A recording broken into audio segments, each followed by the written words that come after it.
kami sa Independence Day, yung mga Pinoy dito sa Karachi. Today is our Independence Day celebration dito sa Karachi kasama ang ating mga kababayan.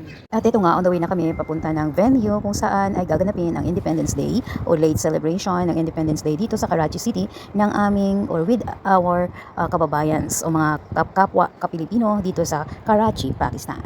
At dahil Sunday, kaya mapapansin nyo na walang masyadong traffic or hindi maraming sasakyan or walang masyadong sasakyan at tao sa kalye. At higit pa dyan, napakaaga pa, 10 o'clock pa lamang o 10 a.m. pa lamang dito sa Karachi, Pakistan. At dahil nga ang mga tao dito, karamihan sa mga tao dito, lalong-lalo na ang mga babae ay talagang hapon na kung gumising. Gabi na kung lumabas ng bahay para pumunta sa mga parties, mamili sa mga mall, pamasyal o kaya naman ay pumunta sa mga palengke. Bibihira yung pumupunta ng palengke ng hapon, umaga. Pero kasi dito naman kapag umaga, sarado pa yung mga tindahan. Kadalasan, sila ay nagbubukas ng mga 11 a.m. to 12 midnight. Kaya kung early bird ka, umaga ka, wala ka ring madadatnan. Mas magandang lumabas o mamili o mamasyal after 12 p.m. Napakainit ngayon dito sa Karachi at medyo dapat ingat tayo kapag lalabas tayo ng mga ganyang oras. Kaya dahil nga napakainit, mas pinipili ng mga taong lumabas kapag mga after 3 p.m. or start sila ng mga 6 p.m. After midnight naman kasi ang open ng mga stores, lalong-lalo na ang mga restaurants dito sa Karachi City. Ang masaklap nga lamang, wala laging ilaw. Yun ang napakalaking problema dito sa Pakistan o dito sa Karachi. Madalas ay meron silang problema sa kuryente. At eto nga, nakisabay ako sa aking isang kaibigang kababayan dito sa nakapitbahay ko dito sa Karachi. At sabay kaming pupunta sa event o sa venue kung saan ay gaganapin ang Independence Day ng Pilipinas. At ngayon ay linggo at excited na kami para mamit ang iba pa naming mga kababayan dito sa Pakistan na may asawang Pakistani at ang karamihan ay nagtatrabaho o OFW dito sa Pakistan. Malapit na nga kami sa venue kung saan ay gaganapin ang event at kung mapapansin nyo ay talaga namang napaka smooth ng trapiko at wala pang masyadong sasakyan at wala pa rin masyadong tao. Marami pa rin tindahan ang hindi pa talaga open kasi nga maaga pa. At ang isa pa, ito ay linggo. Maraming mga company ang hindi nag-o-open ng kanilang businesses or rest day ang linggo sa kanila. Guys, andito na kami sa place. Parang akala ko napakalaking place. Ayan.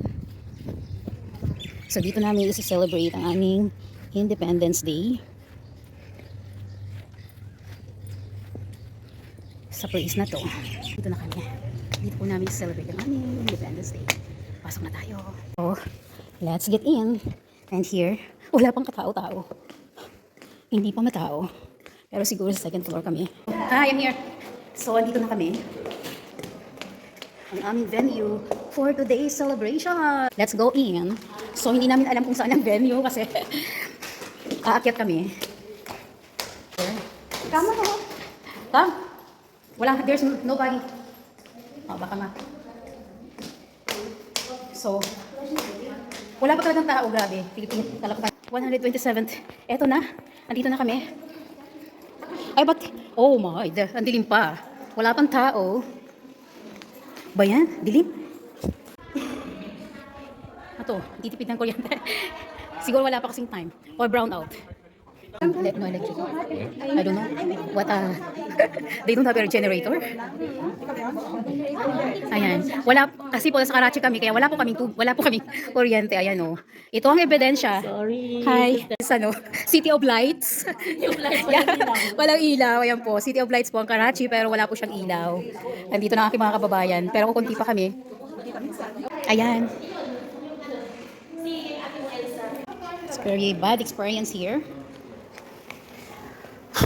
It's very hot and no electricity. Come on. Can you imagine that? Ay, ayan guys. At last, may ilaw na. May ilaw na rin sa wakas. Ayan, nakikita nyo na ang Happy Independence Day. Oo. May AC na. Diyan pala tayo. So, yun doon siguro ang kanya. So, ito yung venue. Welcome to 127 Kalayaan Independence Day ng Pilipinas. Guys, andito kami! Ayan. We are the first or the earliest bird. Ayan.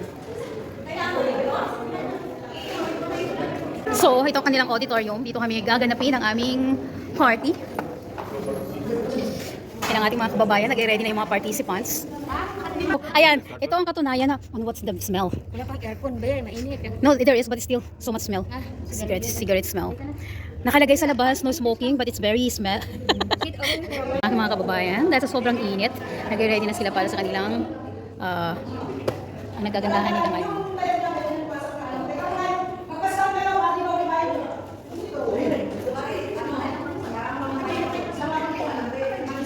Ang init, grabe. Kasi naka-ano lang kami, tawag dito. Naka-generator kaya sobrang init. Ayan guys, nandito kami. Hello. Ayan. Talagang pawis na. Dahil walang ilaw, grabe.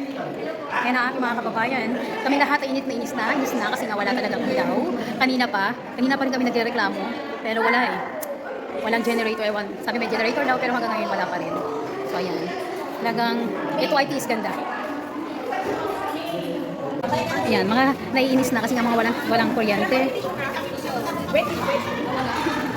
Mga walang kuryente.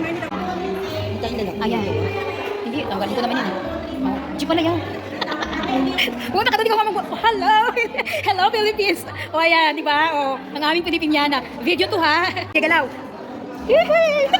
O di ba? Ganda. Nasa jeepney.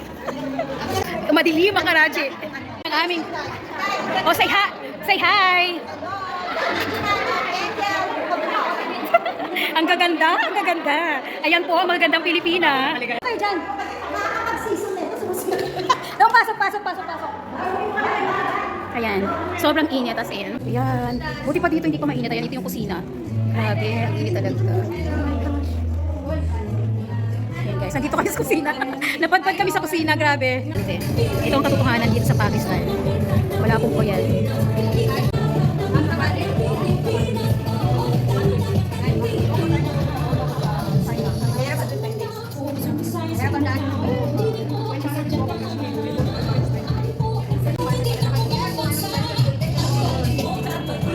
Ayan o, sinorte na nyo ha. Yan talaga ang katotohanan na ang init dito sa Pakistan. Panayang paypay.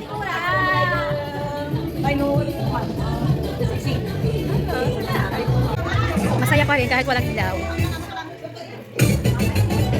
Panayang paypayan nila yan o, tingnan nyo. Ito ang ebidensya.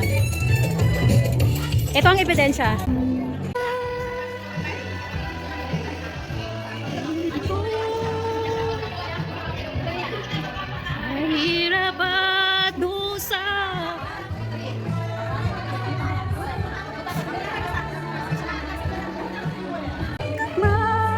Yan, hello. Kahit walang kuryente, ito pa rin kami. Ganito talaga mga Pinoy. Kahit na walang kuryente, tuloy ang buhay. Diba? Ay, ito na lang gamitin mo kay Leha. Tuloy pa rin ang buhay kahit walang kuryente dito sa Karachi. Ayan po, walang ilaw. Pero tuloy pa rin ang buhay. Medyo maliwanag, pero walang ilaw. Wala pa masyadong tao na sa labas kasi nga mainit dito sa loob. Mainit din sa labas, lang napakainit. Grabe. Oo. Nakita nila yung meron ako pang may pineapple galing sa ala. Ayan, yan yung katunayan. Ayun. Dito lang pala kami maluluto. I-viral mo na. Oo, may binairal ko na talaga. Mag-review ako. Ayan. Yan ang ebidensya na talagang napakainit po. Ayan, nawala na naman yung tubig. Yung tubig, yung ilaw pala, sorry.